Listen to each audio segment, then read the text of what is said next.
Hello, everyone. I am finally here with Danielle. I'm so excited to bring her on today. She is the pediatric dietitian. I'm just going to double check and make sure that I'm on in the right spot, and we are.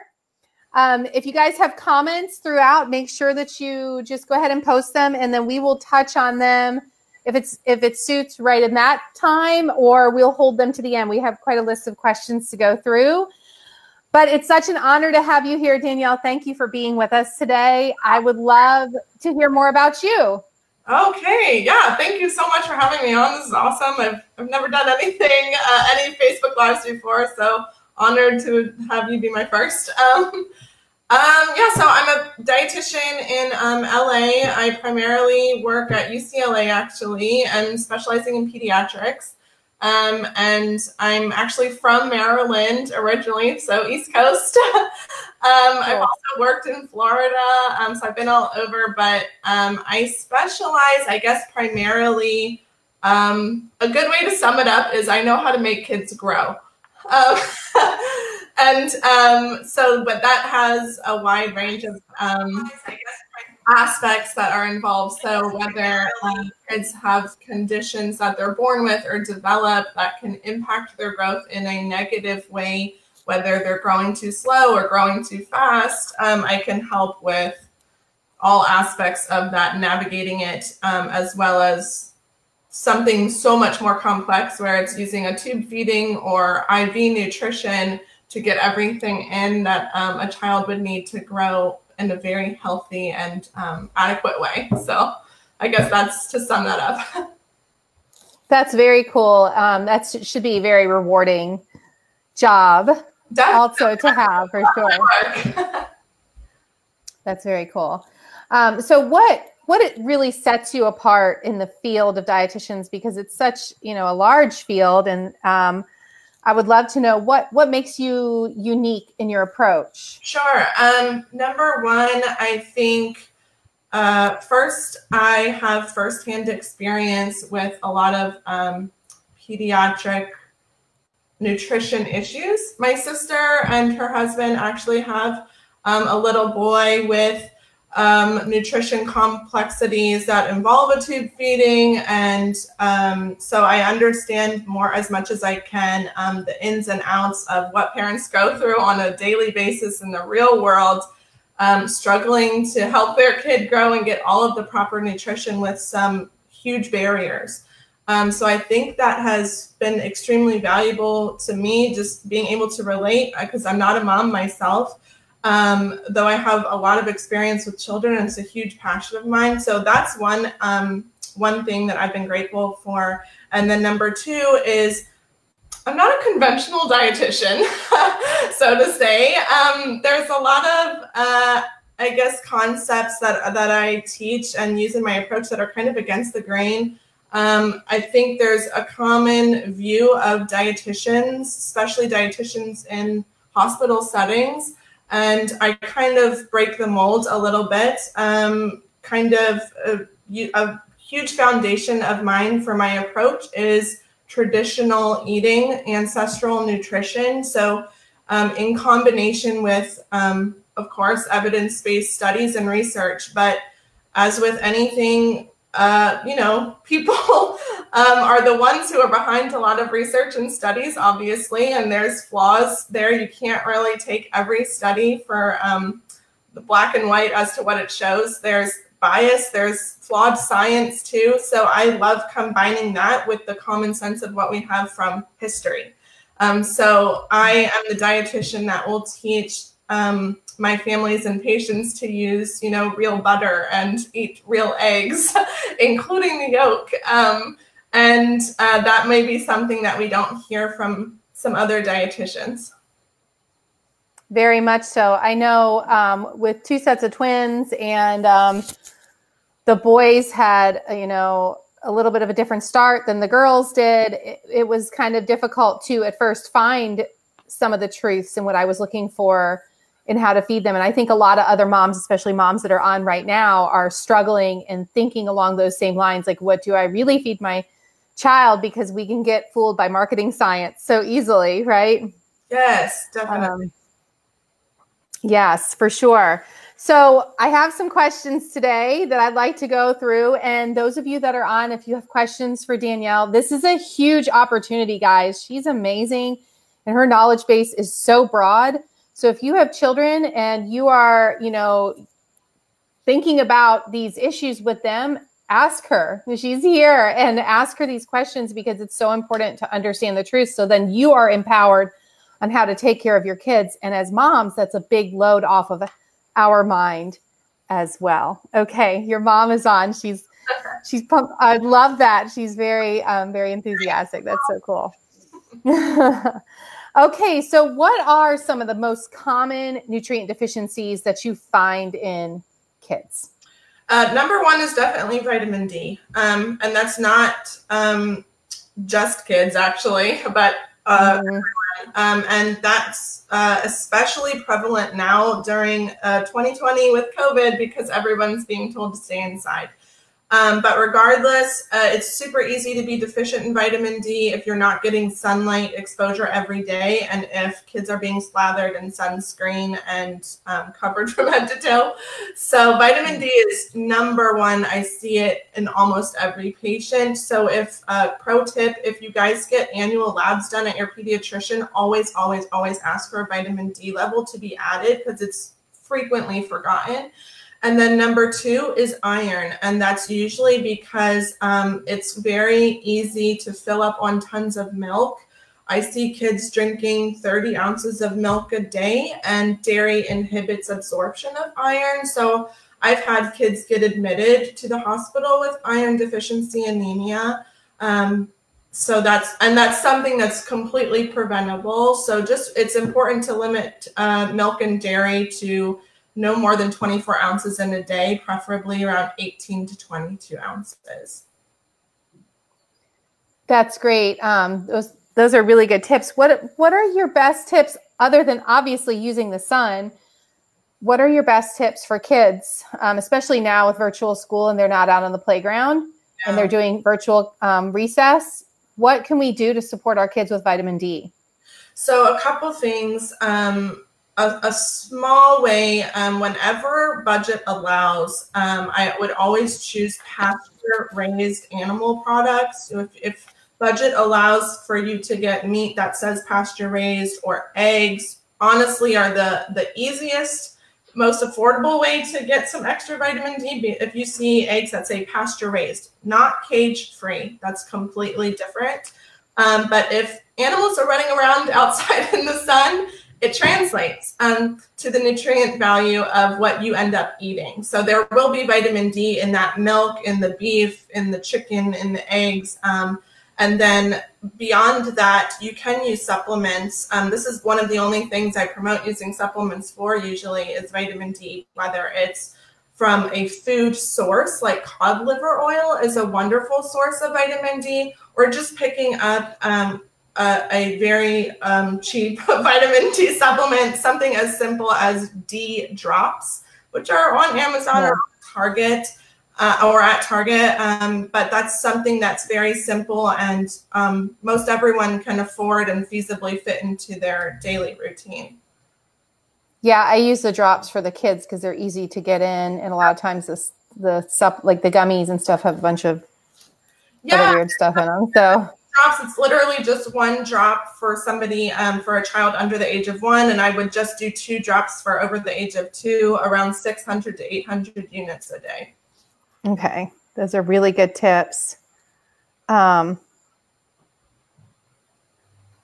right, so my child, let's say my child has a nut sensitivity and a dairy sensitivity. This is very common. What are good alternatives for calcium for them?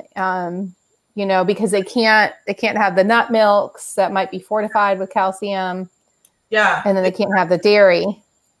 Yeah, very common actually. So there's a new product on the market called Ripple Milk, Ripple with an R, and it's made from pea protein. It's at Target, it's at Whole Foods, it might be at other stores as well, but I know definitely at Target. Or you could just Google it and they'll have like a find us in stores option on their website. So that's great because pea protein is a usually hypoallergenic type of food, like not me. I don't know of any allergies to that.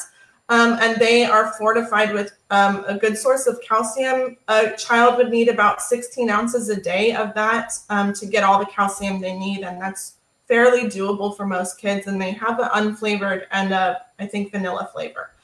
Two other options, though, to get some natural sources of calcium in the diet. Number one would be from plant foods, beans and grains.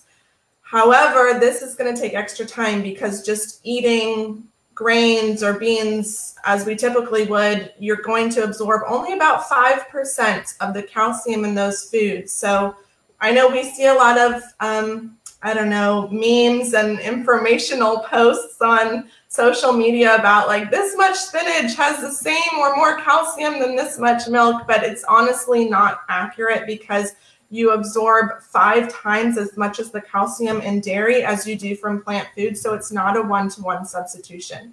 You can help to increase the percentage of calcium you absorb from beans and grains by soaking them ahead of time. When you have the time and the forethought to do that, I would always recommend soaking beans and grains for at least 12 to 24 hours. You can Google that. There's a lot of resources online about how to do that, but it's generally just lukewarm water. You cover the beans or grains, and then you add an acid. So usually like half of a lemon squeeze or a tablespoon of vinegar. I prefer the lemon. There's something called phytic acid that is connected to the calcium molecule, as well as other minerals like iron, magnesium, phosphorus, zinc. And it's going to break that bond so that the body can absorb the calcium. Lastly, I mentioned spinach. There's another molecule in spinach called oxalic acid or oxalates, and that's what's connected to the calcium, so you can't absorb much more than 5%. But cooking the greens, any sort of greens, including spinach, will help break down that oxalic acid more. So better to eat cooked spinach versus raw spinach, especially if there's any history of kidney stones. Don't be having tons of raw spinach all the time. That's important because that's the first thing we usually go to in smoothies is to do the spinach, and it's usually not cooked in a smoothie. And so that's really important information to have. What about calcium supplements? Is that something that's well received? It's something that is very hard to find actually in adequate amounts. There's sometimes calcium in multivitamins. It's usually 10 milligrams, and a kid needs about 1,000 milligrams for the whole day, so it's quite useless. It's usually something you can just put on the label. Most people don't know how much their kid needs. You would need to find a specific calcium supplement that is separate from a multivitamin. And again, it's hard to find a liquid form for young kids. I think there's like one brand is called Blue Bonnet.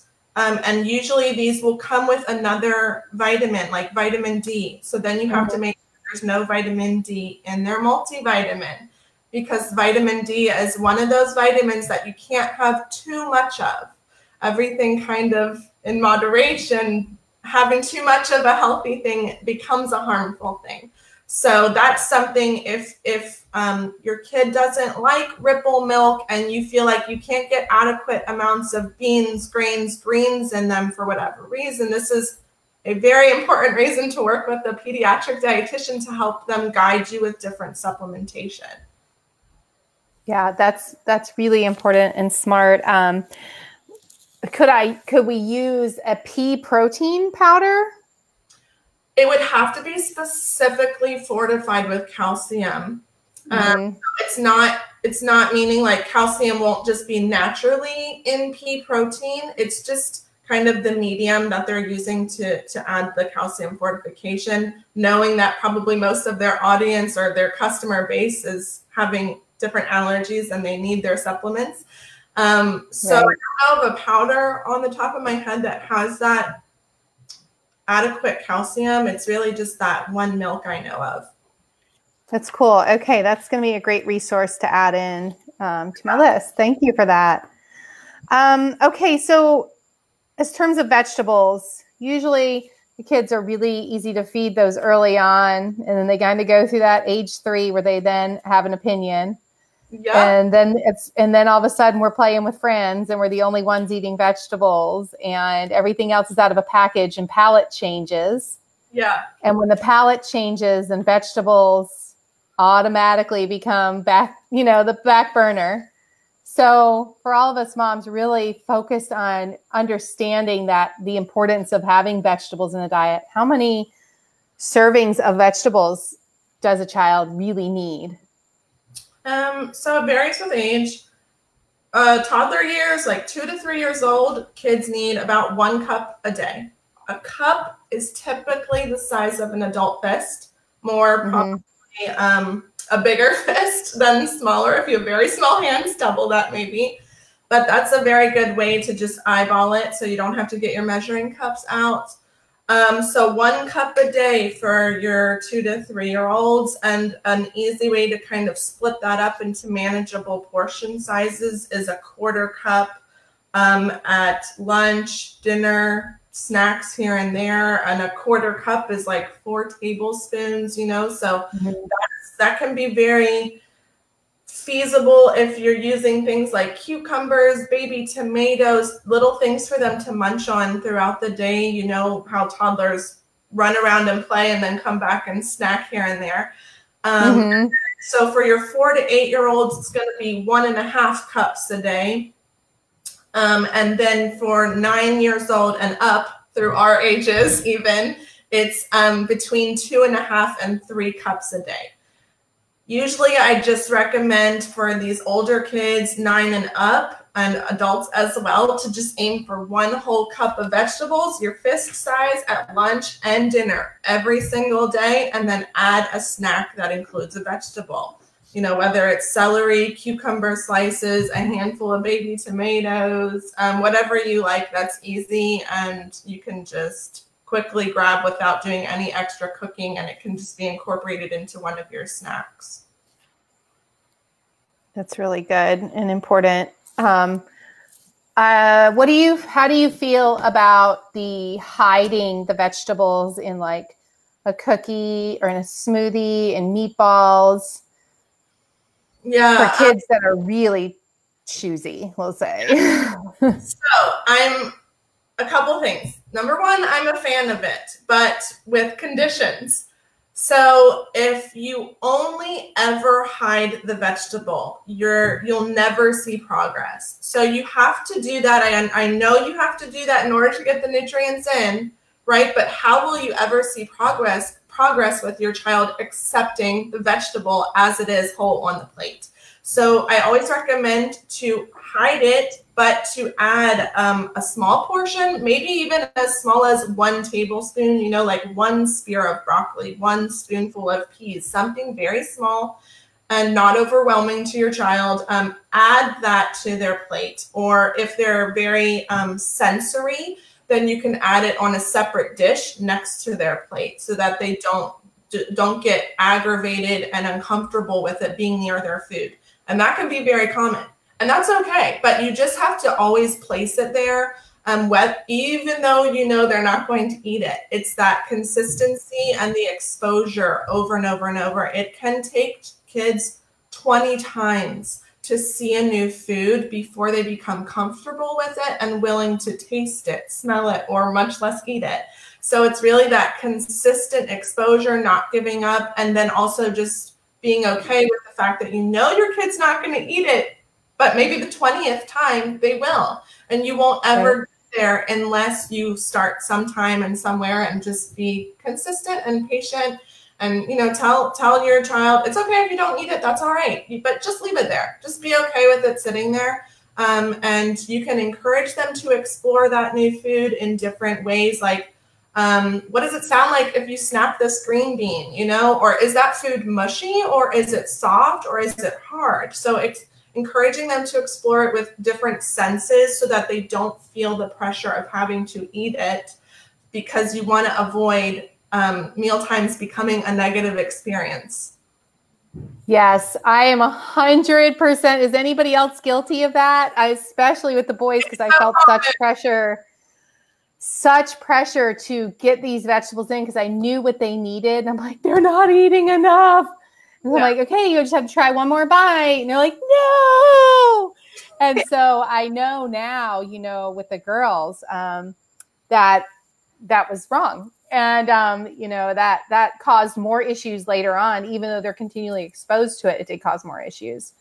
So that's really important information. I love the tip about like playing with it, testing it out, even if they don't actually eat it, just talking about it. So it's not a scary thing. Yes. Yeah, I think that's really important. There's so many different products now where it's like cauliflower chips, dried broccoli, and those kind of things. And one thing that I've never purchased them. So I would love to hear your opinion in the pouches that have where they don't have to actually chew, where they're just sucking it. And I would love to hear your opinion on those or some insights that you have on those type of products. So let me just get to the pouches since you mentioned it. I'm fine with the pouches as long as it's not the only source of fruits or vegetables, because you don't want them to first get used to only having that texture. It can perpetuate more of a texture preference, and then you will find that you can't get them to eat anything crunchier. So I know a lot of also speech therapists and occupational therapists, feeding therapists are not a fan of the pouches, especially at a young age, because it doesn't teach them to spoon feed and it doesn't teach them their pincer grasp. So be careful of depending solely on pouches when they're young and learning to eat.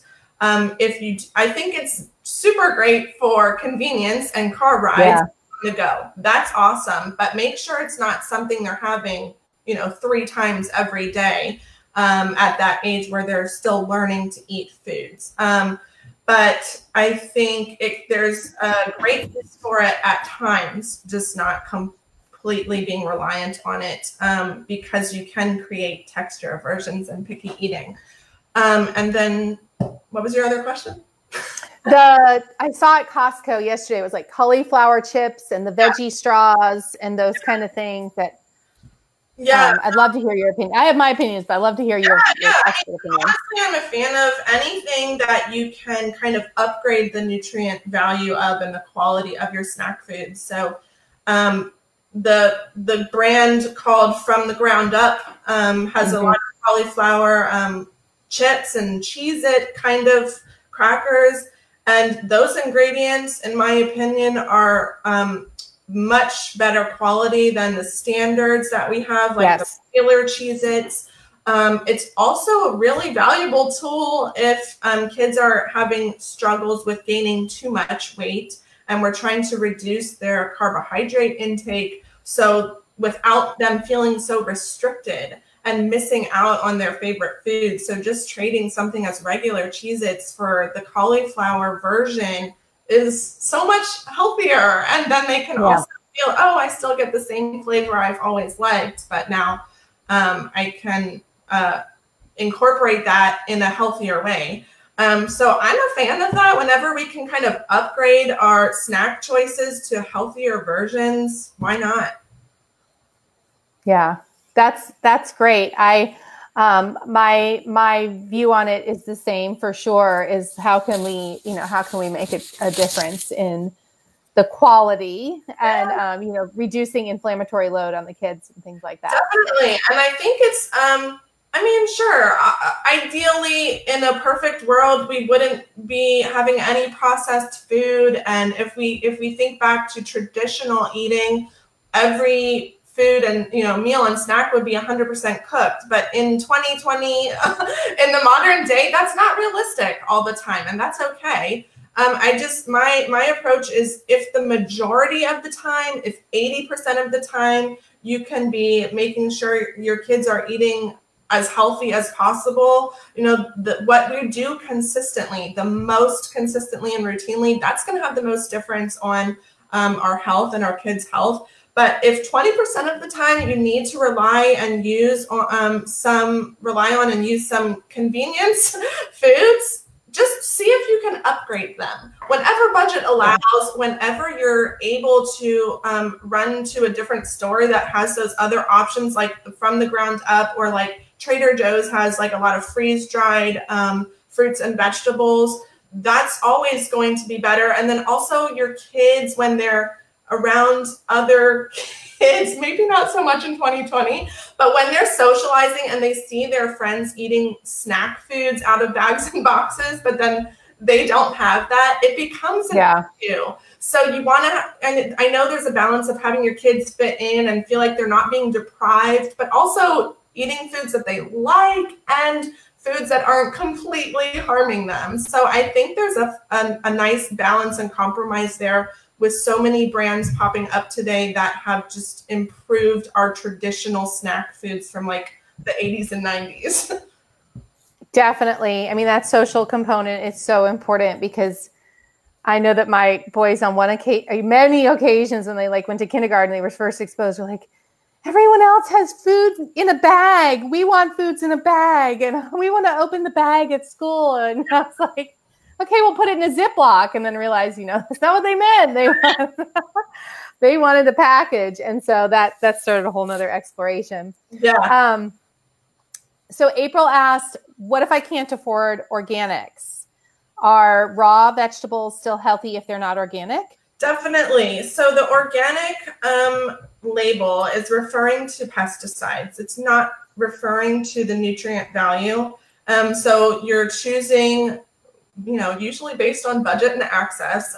If you can get produce or any type of food without pesticides being used on them, and then there's definitely pesticide residue on all kinds of foods, which has been adequately tested to see also find residue in our bodies, and that can affect a lot of things. So I always say, whenever you can afford it, even if frozen vegetables, if you see organic, or if anything on sale, I usually just buy what's on sale and stock up. But whenever you can, do so. If you can't, you are still getting tons of nutrition in. The broccoli still has, vitamin C and fiber and lots of good antioxidants. But you just do what you can do, really, whatever you can afford. It's not, there's always a way to maximize the nutrition of your diet with any budget, honestly. And if you can find farmers markets near you, typically organic produce is much cheaper at a farmer's market than a health food store. It's also much cheaper at a health food store than a typical store, except for Whole Foods. Usually their organic produce is usually very expensive. But if there's a Sprouts near you, for instance, I don't know if that's in North Carolina yet. Not yet. We have Aldi and Lidl. Okay. They have a lot of options. Yeah. So, I mean, I would just do some price comparison, but definitely I've seen farmers markets have much cheaper organic produce than the stores. Yeah. And then April asked if soaking in apple cider vinegar will help with the pesticide thing. April, a really good strategy. I'll let Danielle touch on it as well, but a really good strategy is to soak it with vinegar, diluted vinegar, and use lemon essential oil. You can use Young Living or doTERRA or find another one, but the lemon essential oil actually has peer-reviewed published studies on PubMed for reducing pesticide load. And that's what I do when I go to the farmer's market, because at certain times of the year they're going to spray or they're going to dust. But I would prefer to have that local aspect to it, especially for cruciferous, because it's going to lose its nutrient value really quickly and it's less expensive. And so I just choose to wash it in that vinegar base. So yeah, that's what I do. What about you, Danielle? White vinegar is usually what I use. Because you can buy that in bulk, much cheaper than apple cider vinegar. So it's because if you're doing, usually I think you need 1 part vinegar to, it's either 2 or 3 parts water, and you're going to go through your apple cider vinegar quite quickly, which is more expensive. So any type of vinegar, and there's also peer-reviewed studies about the vinegar with reducing bacteria, including E. coli, salmonella. So if anybody else on a separate topic has a compromised immune system, I have a lot of transplant patients and they have to be sure to be washing their vegetables. I have kids going through chemotherapy and they're not allowed to have raw fruits and vegetables until we say so. So we use that technique a lot to make sure that they feel safe. That's really great, especially at the farmer's market where you got a lot of pans exchanging there. Well, I mean, it happens at the grocery store too. We don't think about it. It doesn't just land on the shelf, but yeah, so those are really good tips. Before we move on, Rachel asked about the raw versus cooked spinach again. What was the point on that? Yeah, so there's a lot of benefits to eating raw spinach. I was just mentioning to be sure you're not having a lot of raw spinach every single day. Is because there's something called oxalic acid or oxalates that can form kidney stones. And also you won't be getting the benefit of all the calcium and other minerals if you're only eating raw spinach. You have other benefits, and that's the same with any vegetables, whether having them cooked or raw. There's benefits of having them cooked. There's different benefits of having them raw. So just like any other food in your diet, it's wonderful to have a variety. Have some raw sometimes, some cooked sometimes. That way you're getting the good of both worlds. That's great. Yeah. Super important. We've got lots of great comments on here. I'm really enjoying watching some of these. Okay. So we have a child who does not like meat at all, will not eat chicken, maybe eat a little fish. The mom asks, what are some good sources of protein for this child? So I have a lot of people beyond dairy. Yeah, and I'm pretty sure my mom can attest to this. I was one of those kids who did not like and now I have no problem eating meat. But so there is hope. Number one, if you can choose eggs in different forms, whether your child would eat them, straight up, scrambled eggs, hard-boiled eggs, any type of eggs, wonderful. If your child also doesn't, if your child has an aversion to eggs, then you can also try them cooked or baked into things, muffins, pancakes, frittatas, even, anything where you can incorporate them. That's awesome. It's actually the perfect source of protein. Every source of protein in food is compared to eggs. Scientifically, that's the standard because your body absorbs 100% of that protein. And then beyond that, of course, dairy. So cheese, yogurt, kefir, those are excellent sources of protein. And of course, the thing is to be aware of what is being added to the dairy. Most yogurts we buy for kids are very sweet. There's baby yogurt, which is not necessary. FYI, you can give them regular plain yogurt. Slices of cheese, string cheese, get a block of cheese, cut it into little cubes for your little one to snack on. By the way, it's a very filling snack, so they won't be coming to you 20 minutes later asking for more food. And so those are excellent sources of protein. Beyond that, like let's say they have an allergy to dairy or they just don't like to eat it. You're just going to want to focus on variety in their plant foods. So back in the day, we were told, you have to eat like rice and beans at the same time, for instance, to get a complete source of protein for vegans or vegetarian diets. Now we've learned that they don't have to be eaten at the same time as long as you have variety in your day between vegetables, grains, and beans or legumes. So lentils, black beans, kidney beans, pasta, all your veggies, rice, just making sure they have a variety and they're not eating the exact same things every single day or at every meal. There is protein in plant foods. It's not the same as eating an egg or a piece of chicken, but it still will be adequate. So we see, actually, we have a viewer here from Guatemala. Hey, but I've been to Guatemala many times, and it's very common there to just be surviving on rice and beans and tortillas. And so they are getting protein in their diet. It's just different. It's not a complete source of protein in your rice or in your beans, but combined throughout the day, it will be a complete source of protein. And and your kid will be fine. Great. That's so reassuring for moms, because it's like, panic mode. I know that, that's a tough one. So that's really good information. We're talking about dairy a lot.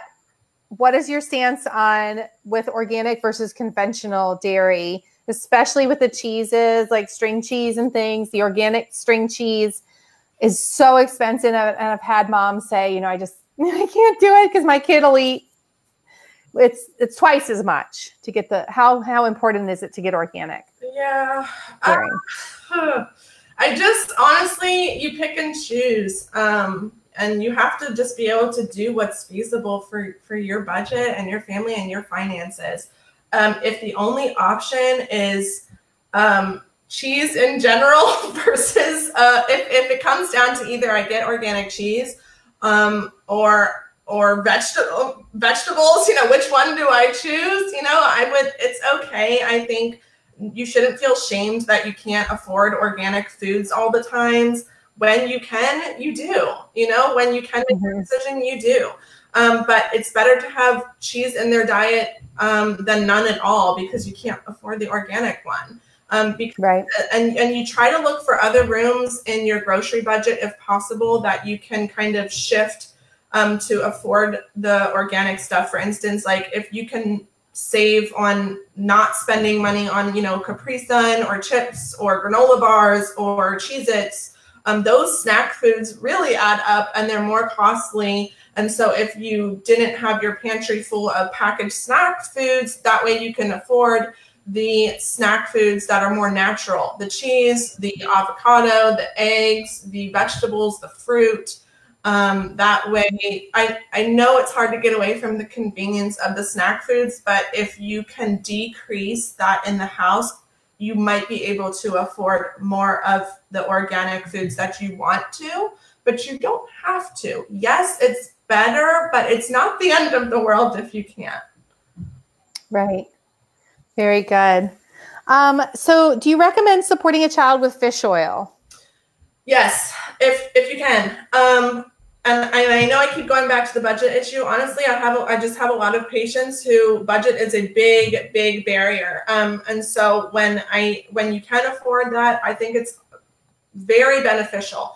The reason is the standard ways that Americans eat, our diet is very low in omega-3s and it's very high in omega-6s. Now, the ratio of omega-6s to 3s plays a big role in inflammation in the body and health in your kids' future when they're our ages and above. So with their standard way of eating in America, that ratio is way off. We're not getting enough 3s. We're getting too much 6s from conventionally raised animals, just not having pasture raised animals in our diets, and then having too much processed food with a lot of processed oils in there that have a lot of omega-6s. So by adding a fish oil supplement, you are kind of bridging that gap and closing and getting the ratio of 6s to 3s more narrow, which is extremely helpful in preventing issues in the future. My favorite brand or source, I guess, of fish oil would really be cod liver oil. And I love the Rosita's brand. Yes, it's expensive. They have sales around the holidays, so I like to stock up then whenever I can. No, your kid won't like the taste of it. I already know that. So it's just, if you can manage it, even doing it a few times a year, it's better than nothing. Yeah, I've used Green Pastures as well. Yeah. And they make a cinnamon flavored one. But still, my kids would see me coming with it and start running. I'd be like chasing them with a spoon. I have none of us are fans. Yeah, I got it in them until, like I said, that magic 2.5, and they're like, "Whoa, now I can tell her no." Oh gosh. Okay. All right. So, what do I do? Patricia said cod liver oil, yuck. I will to that. That's so funny. Oh, okay. So let's see. Is that Nature's Bounty stuff at Costco not any good? Are you referring to Oh, the fish oil at Costco. Yeah. I can speak to that, but I'll let you go first, Danielle. Actually, you go ahead.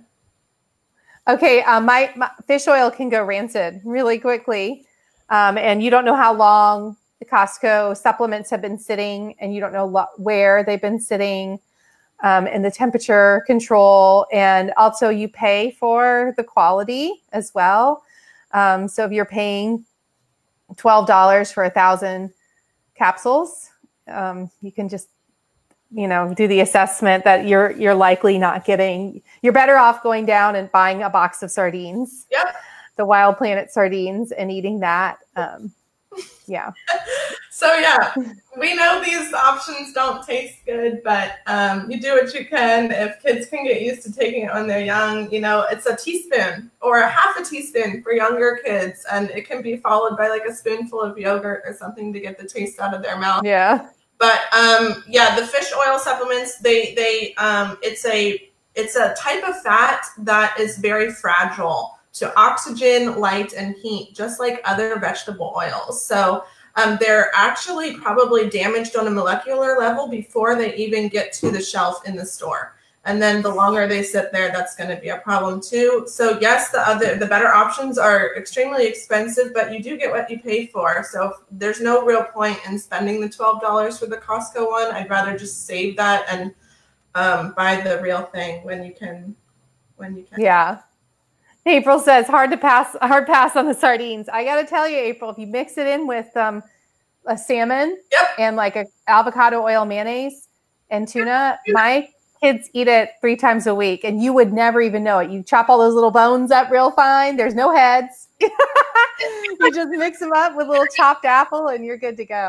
The smell is probably stronger than the actual taste, and you can just mix it into tuna or canned salmon, and your kids probably won't know. Totally. If you add a little chopped apple, it's magic sauce, especially if you add a little apple cider vinegar. It's my husband would even ate it till I told him what was in it. But the Wild Planet sardines are a lot better than the other ones because they're not as fishy smelling, tasting. Okay, so what can I do if my child is in elementary school and I really want to promote a healthy hormonal balance going into high school and beyond? This is especially for girls. And what are some things, because we want to obviously be proactive. Okay, so especially for girls, I'm going to focus on one thing, which is insulin secretion in the body. So a little science lesson real quick. Naturally, whenever you eat carbohydrates, your pancreas is going to secrete insulin. Usually we think of insulin when we hear about diabetes, but your body has insulin going through it all the time.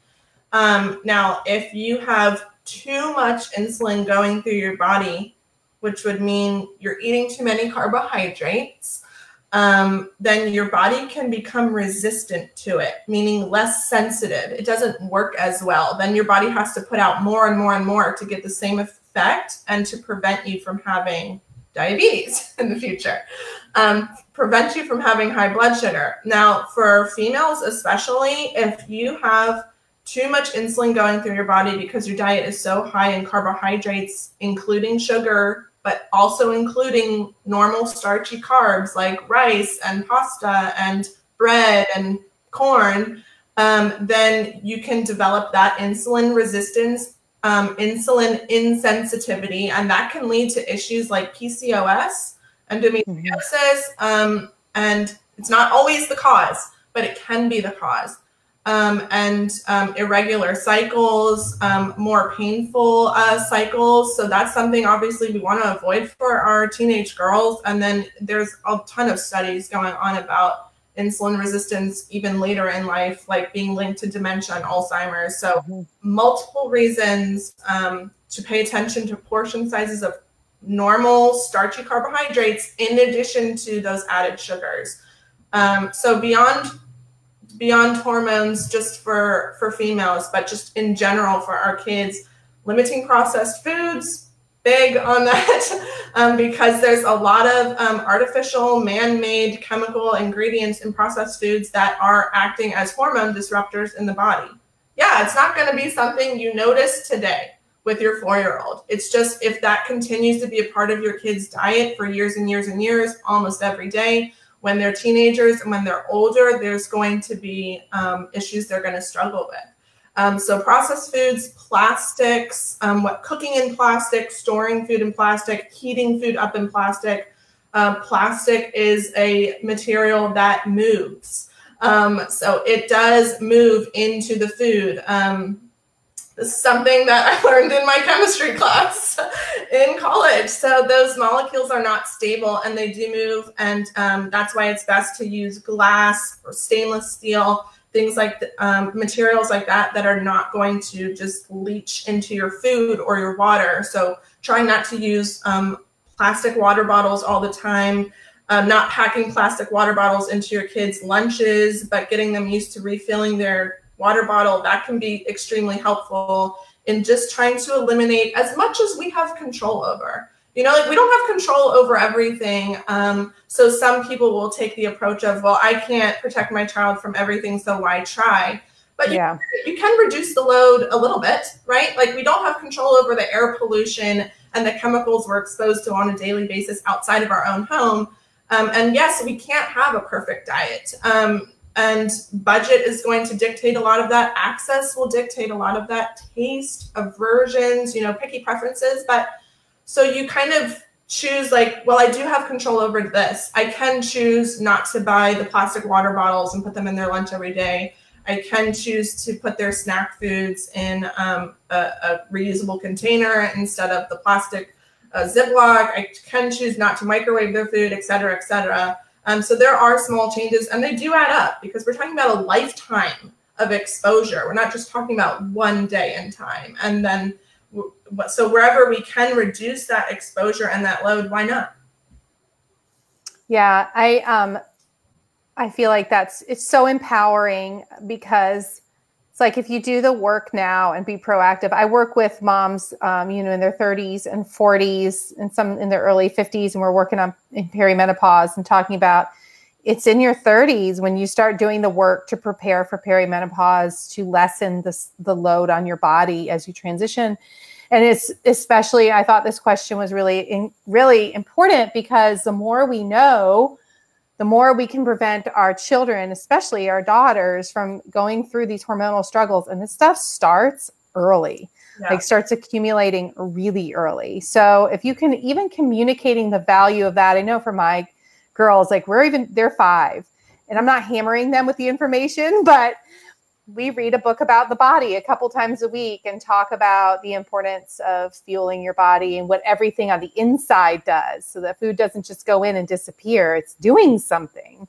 And so just having that knowledge, and that's where, again, you know, seeking out professional such as yourself and talking with a pediatric dietitian and really understanding, because I have learned things just today, and that is hugely valuable as a parent. So that's really helpful. Definitely. I'm always a fan of giving information to your kids at any age to empower them. So they don't, by the time they're 16 and somebody asks them, why do you think you should be eating vegetables? They should know. And you'd be surprised that maybe not at how many 16-year-olds don't know why their parents have been telling them to eat vegetables at every meal. So of course, down into pieces of information that they can understand, you know, something that's kind of tangible to them depending on their age. But I think it's always going to be beneficial to explain things to your kids versus just eat this, do what I say. Yeah. I mean, unfortunately, there's a lot of sports figures now. I forget he was actually the quarterback at NC State and carried the Seahawks for like 2 seasons. You know his name? I can't remember his name off the top of my head. Ask me about football player. Oh God, I can't remember. It's killing me. Anyway, he transitioned to a very anti-inflammatory diet, dropped his body fat super low. And I know I'm going to remember his name as soon as we're done. Of course. And his performance, he basically carried the team for the entire season. And, you know, he, and then the Patriots, the former Patriots quarterback, all these names are drawing a blank right now. They know them. But these, you know, these big names, LeBron James, all these are also, you know, if they have role models in sport, you can use that as well and show like these guys are smart. Like that's why they have longevity in sport. And you know, they have authentic energy. They're not drinking monsters, and their bodies are recovering and they're producing. So no, that's a great, especially for young boys. I know a lot of my cousins' kids are very much into football, so that's something you can use to your advantage to help get them on the same page as you. Just explaining why, making it something, again, that's tangible for kids to understand. Yeah. They're not going to understand if we say something like, oh, when you're in your 30s, you'll be grateful because you won't be dealing with hormonal issues. But if you can make it tangible, such as, you know, your favorite football player, this is how he's able to be this strong and go through practice. This is how he has the energy to do that. Or something as simple for like a toddler, you know, whenever you have colds or sore throats or tummy aches, you know, we don't want you to have that. So that's why you have to eat your vegetables to protect you. Is that the name? Russell Wilson. Okay. Thanks, Lauren. Thank you. Yeah, that's it. Yeah. Yeah, great. Okay, that's so important. So we're looking at xenoestrogens and really dropping that insulin, you know, making sure we're staying on top of that in those early years. So if a family has a history of depression or other mental health concerns, schizophrenia, bipolar, all of these things, or autoimmune disorders or celiac disease, would it be smart to go ahead and be proactive and screen a child early for not just food allergies, but for food sensitivities to wheat, gluten, dairy, and other triggering foods, knowing the gut-brain connection? I think so. It certainly can't hurt. I would just kind of know going into things. I think it depends on what kind of testing you're talking about. You have to kind of keep in mind that, first of all, true allergies are different than sensitivities. Yes. So trying to identify sensitivities is not as cut and dry as we would like. It's not as black and white. There's a lot of tests that can be done to search for sensitivities that are not validated. And so the accuracy is up for debate. A lot of practitioners swear by them and a lot of them swear against them. So yeah, really for sensitivities, the approach that I prefer is elimination from the diet very strictly. You can't really identify sensitivity if it's like in your diet sometimes in small amounts, but you're like, but I don't eat bread. But, you know, I'll have this or that once in a while. So you can really only identify true sensitivity or intolerance if it's strictly eliminated for the diet for at least 2 weeks. And then you really keep track of symptoms, like a type of food symptom journal. So that's very difficult for young kids because they're not as expressive about how they're feeling and they don't have maybe some of those words to describe things. So but as far as true allergies, celiac disease, absolutely. Blood test would be done to identify that. Most practitioners aren't going to do that unless there are some sort of signs or symptoms like difficulty gaining weight or digestive issues, for instance. And then other things like lactose intolerance, for instance, keep in mind it's not a true allergy like a milk protein allergy, which is something kids usually grow out of, versus lactose intolerance is something usually developed over time. Yeah, not the same. And again, a dietitian could help you really navigate those two issues or any other food intolerances or sensitivities. But I would especially get a jump on that if there are issues with growth early on. That's not something to wait until later for. That's so valuable. And this has been so informative. Do you guys have any other questions? Now that you're on, if you do, you can drop them in the comments. If you guys watch this on the replay, you can drop it in the comments. And, you know, if I can't answer them, I will send them over to Danielle, if that's all right. And maybe she can hop on and answer them. Where can we find you?